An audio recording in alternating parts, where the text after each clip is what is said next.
ഇവിടെ വർഗീയതയാണ്. സംഘപരിവാർ വർഗീയത എല്ലാവർക്കും അറിയാം.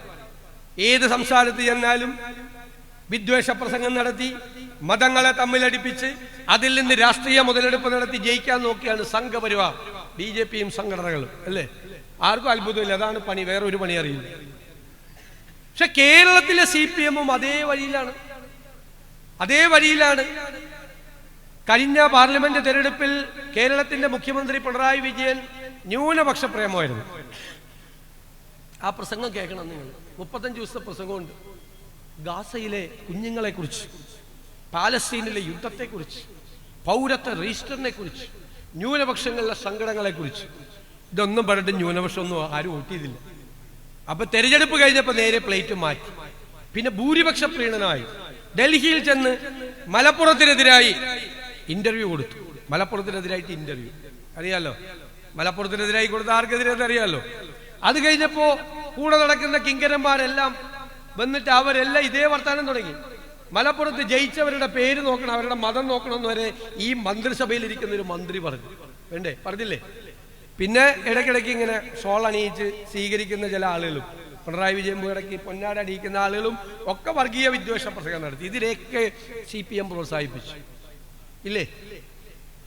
ഈ തെരഞ്ഞെടുപ്പ് കഴിഞ്ഞപ്പോ ഭൂരിപക്ഷം ഇല്ല, ന്യൂനപക്ഷം ഇല്ല, ആരും കൂടെയില്ല, കൺഫ്യൂഷനാണ് മൊത്തം. ഞാൻ നിങ്ങളോട് പറയുന്നു, ഇവർ കേരളത്തെ വർഗീയവൽക്കരിക്കാൻ ശ്രമിക്കുന്നു. സംഘപരിവാർ സഞ്ചരിക്കുന്ന അതേ പാതയിൽ CPM സഞ്ചരിക്കുന്നു. അനുവദിച്ചുകൂടാ. നമ്മളൊരു തീരുമാനമെടുത്തിട്ടുണ്ട്. ഭൂരിപക്ഷ വർഗീയതയെയും ന്യൂനപക്ഷ വർഗീയതയെയും നമ്മൾ ഒരുപോലെ എതിർക്കും. ഒരു വിട്ടുവീഴ്ചയുമില്ല. തെരഞ്ഞെടുപ്പ് കാലത്ത് വോട്ട് കിട്ടാൻ വേണ്ടി വെള്ളം ചേർക്കില്ല. തെരഞ്ഞെടുപ്പിന്റെ പാരമ്യത്തിൽ നിന്നാലും ആര് വർഗീയത പറഞ്ഞാലും UDF അതിനെ ചോദ്യം ചെയ്യുക തന്നെ ചെയ്യും. നട്ടെല്ല് നിവർത്തി നിന്ന് ചോദ്യം ചെയ്യും. ഞാൻ കഴിഞ്ഞ ദിവസം പറഞ്ഞു, ഉള്ളിത്തട്ടി പറഞ്ഞതാണ്. പിണറായി വിജയനും VD സതീശനും ഒക്കെ കുറച്ചു നാളത്തേക്ക് ഉണ്ടാവുള്ളൂ. പിന്നെ ഓർമ്മയാവും, കുറെ കഴിയുമ്പോൾ ഓർമ്മയിലും ഉണ്ടാവില്ല. പക്ഷെ കേരളമുണ്ടാകും, നമ്മുടെ മക്കളും കൊച്ചുമക്കളും ഉണ്ടാകും.